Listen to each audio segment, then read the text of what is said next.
are back in the building. Man, shout out to everybody out there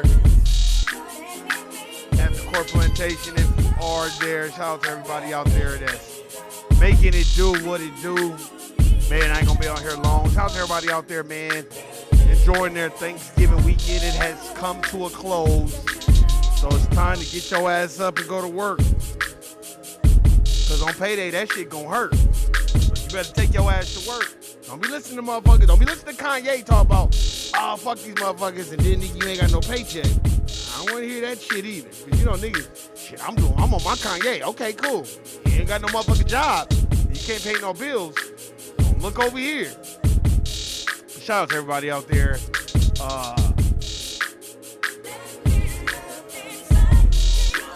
Everybody out there, man. Shout out to everybody out there. Tasha, Shawnee, Erica. You already know what it is. My brother, David from No Compromise. Shout out to my brother. Man. Just waking up, man. I always send little cold messages to my brother David from No Compromise. Go check out his podcast. Bruh, David, man. Every day that I drive around Las Vegas, it's a reaffirming message to me that, yeah, Warren, it's been one in Vegas.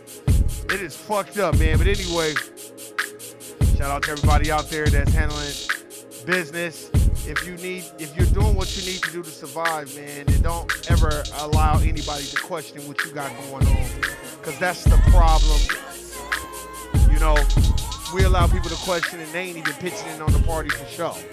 So, man, we gonna talk about it. We gonna talk about Black Labor White Wealth. But what we're gonna talk about within Black Labor White Wealth is Jerry Jones. But why is everybody so surprised about Jerry Jones? He's a good old boy. He's a racist motherfucker like the rest of them.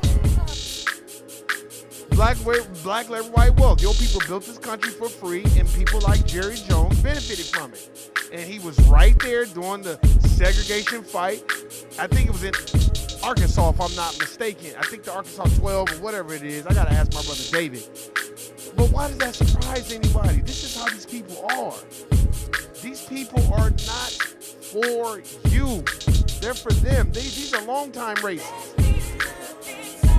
And of course, motherfuckers gonna try to explain it. So we're gonna get into it. We're gonna definitely have a conversation about that. And we're gonna tie it into the Core Plantation. Because a lot of your 40-year-old employees that have been there 40, 50 years, 30 years, 20 years, those are racist too.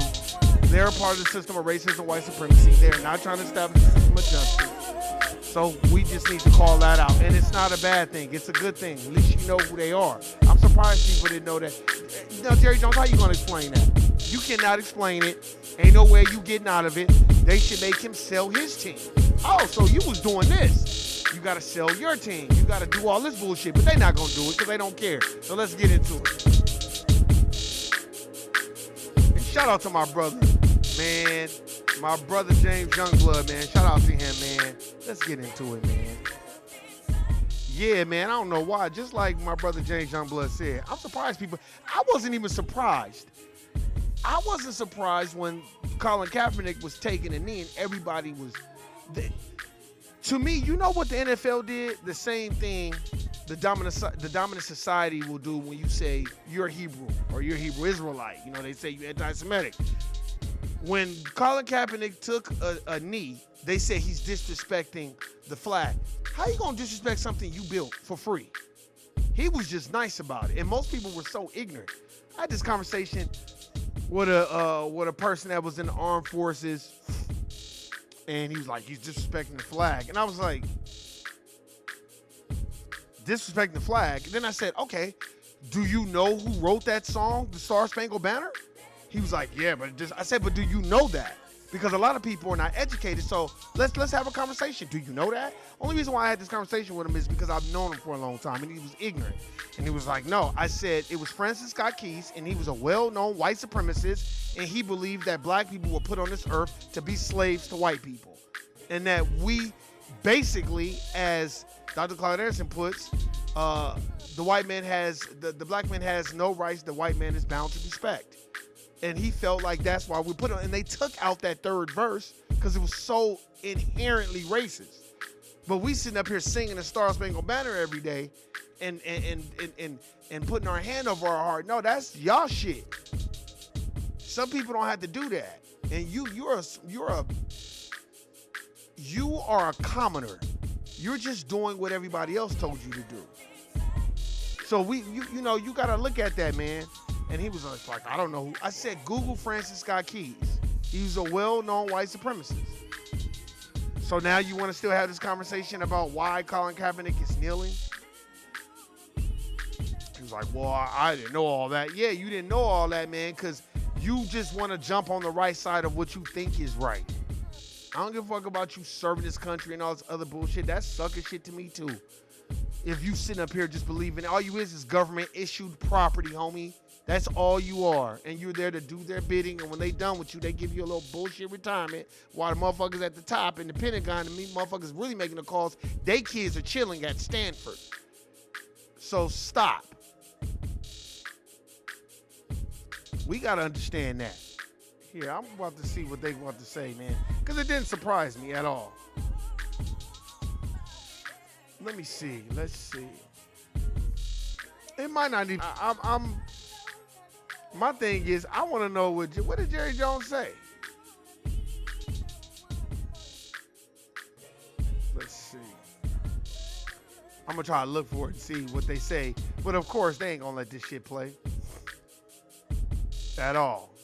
They ain't going to let it play. I'm going to have to look it up again.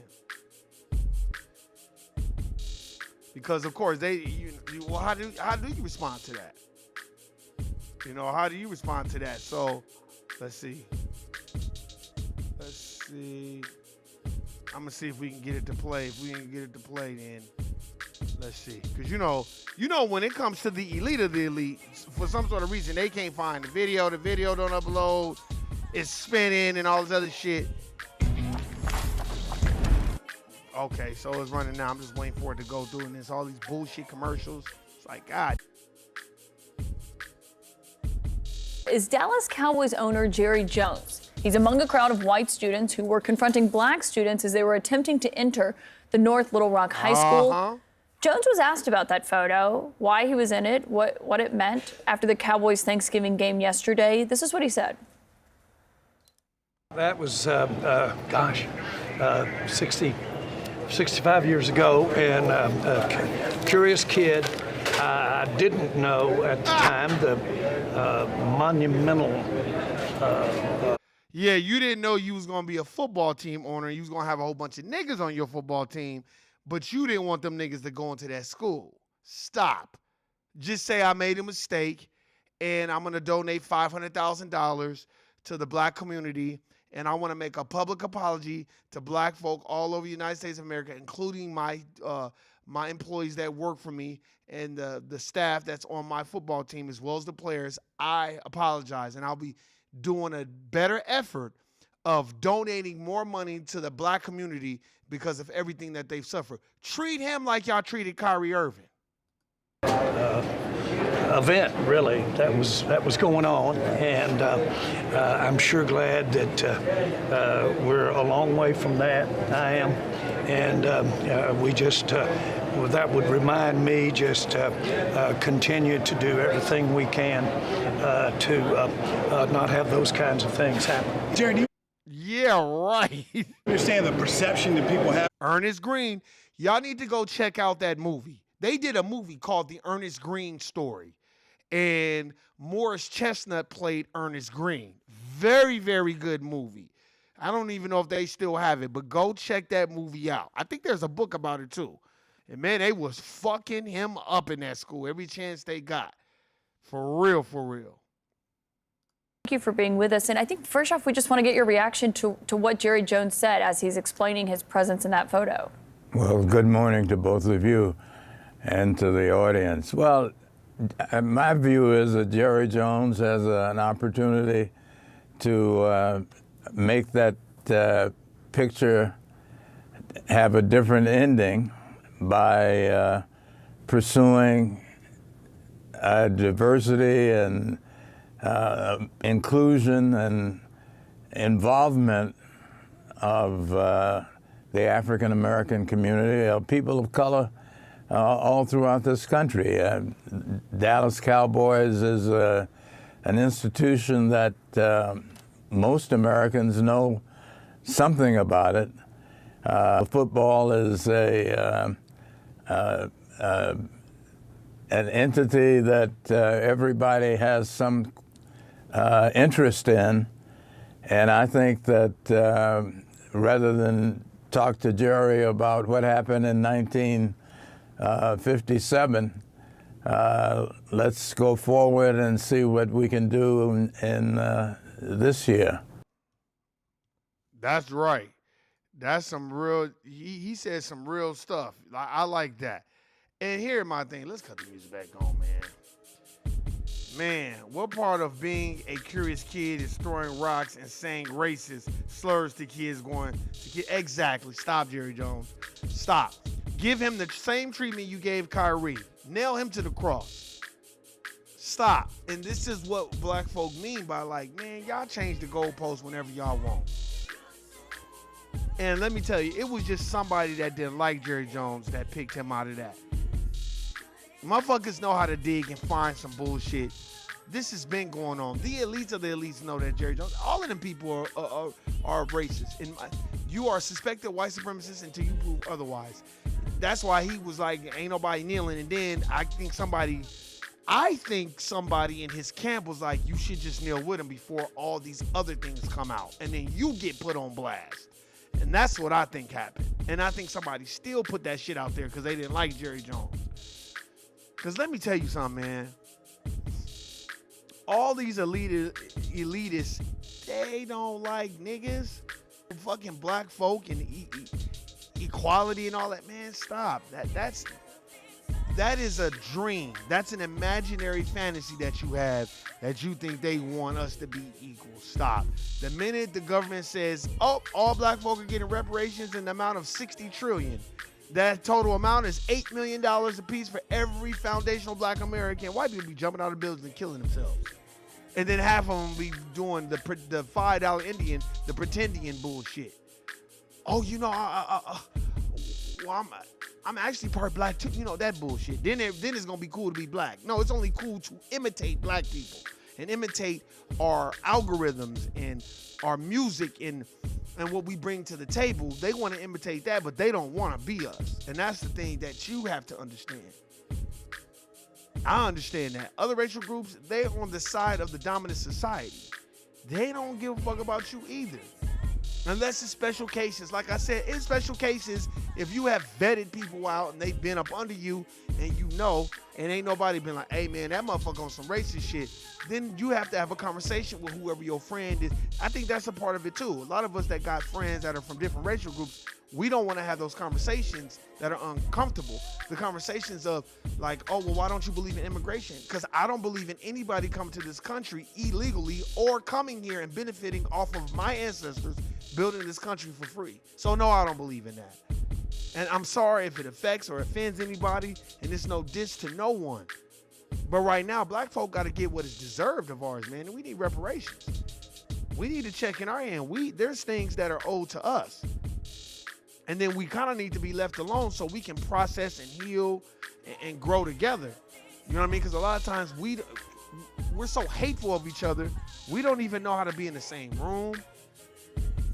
We have that Kanye-ism where, you know, Kanye is taking a black struggle and he's playing games with it. That's what I don't like about what he's doing. Now you just being egotistical.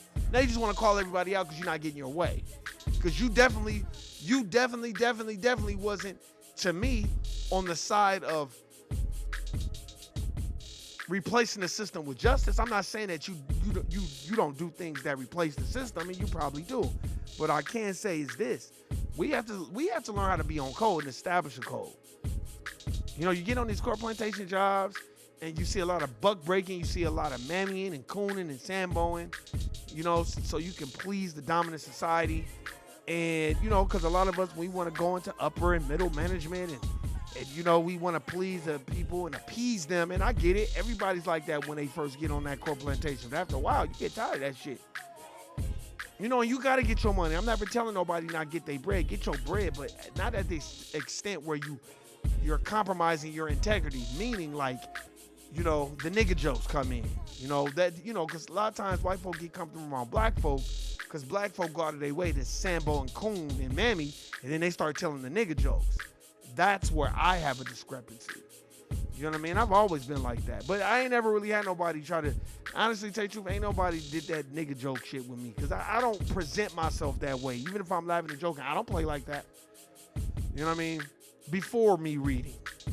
And it's very, very important that, you know, we start reading and shit. You know what I'm saying? Just read a little bit.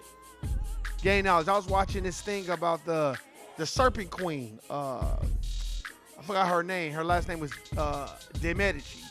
And De Medici's, that was an Italian family that was the first, basically, Federal Reserve. But then I read another book. I forgot the name and the title because I ain't read that book in so long. And it was a black dude. He was a descendant of a Medici. His mom was a Moorish slave. And the Medici family, you know, the men in there, they used to trick off and they used to fuck the black slaves.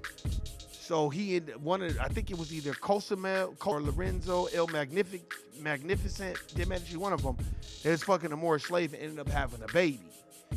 They just didn't want to claim it, but he was half Moorish and half Italian. You know what I mean? So, yeah, man, it's just good. Sometimes you'll look at shit and you'll see, like, oh, man, I remember this book that I read behind it. And that's why you got to go read Black Labor, White Wealth. Why are you saying that, Warren? Because Black Labor, White Wealth talk about all these people that have benefited from our labor. That don't surprise me, niggas pulling up a picture of him. They probably got another picture with him with a KKK outfit on, with a hood on. That shit don't surprise me. Stop, Jerry Jones, with the bullshit. Oh, I'm glad we moved past that. No, nigga, you probably mad at somebody that put that shit out there. I'm just wondering why they ain't do the same shit to him that they do to Kyrie Irving. Okay, he put up a book. Nigga, you're definitely right there amongst that angry mob crowd that didn't want to let black folk in there to go to school. So you should get fined. You should have to donate. You should have to come talk to Farrakhan. That's what the dominant white society do to us when we say something, or the dominant society will, oh, you're being a bigot, which we're not. They'll make us go talk to a rabbi and all this other stuff. Okay, well, that should go for both. That should go for both. Any dominant society person fuck up, you got to donate $500,000 to a black organization of our choosing, and then you got to go talk to Farrakhan. You got to go talk to our black leaders. You got to go talk to Professor James Smalls, Dr. Khamenei. You know, you got to go talk to Dr. Valentine. You have to go sit down and talk to them, and they have to give you a lesson on black history like y'all do to us when we mess up. When we say something that y'all even remotely thinks is anti-Semitic, we got to go sit down with a white Jewish rabbi.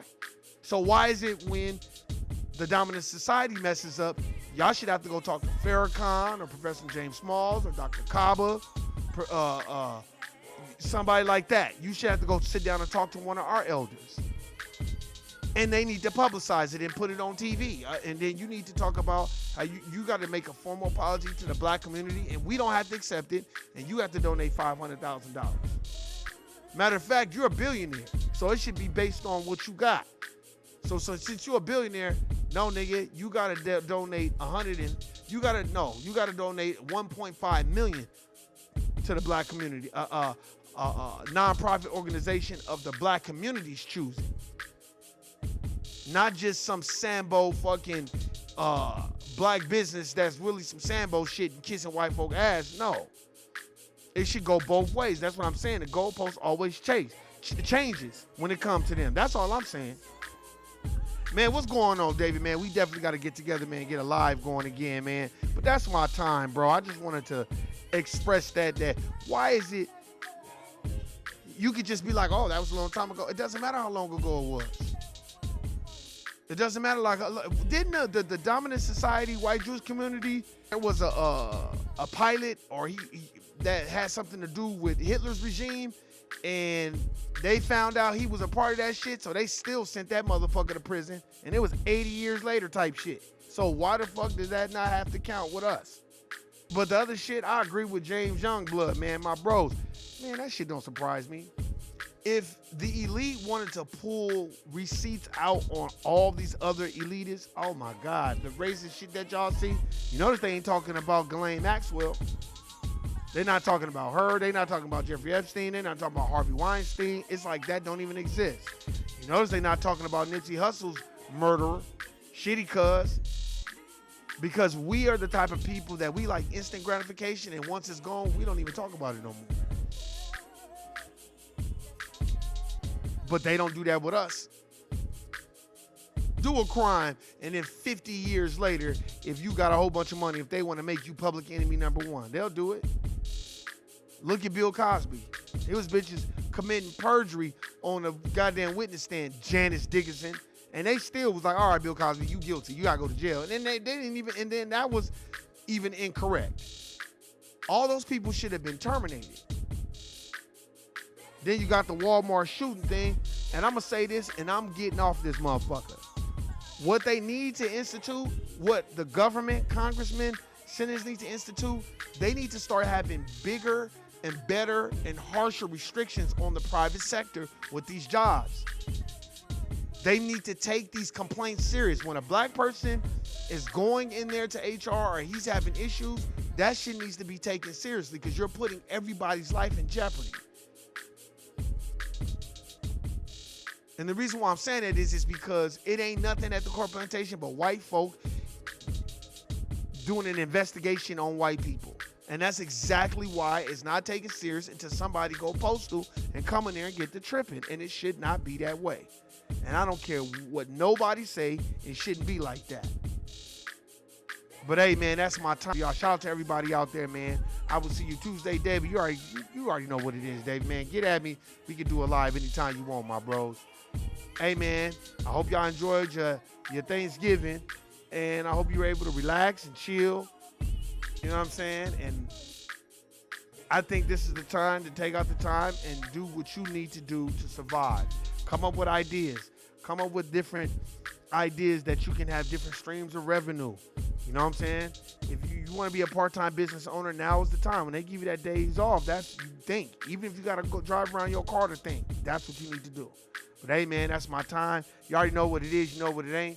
Motherfucker up here taking up for Jerry Jones. Sambo Coon, telling about the gun line. Haywood Shepherd, Steven from Django. I don't fuck with you. And guilty, nigga. I'm out. Peace.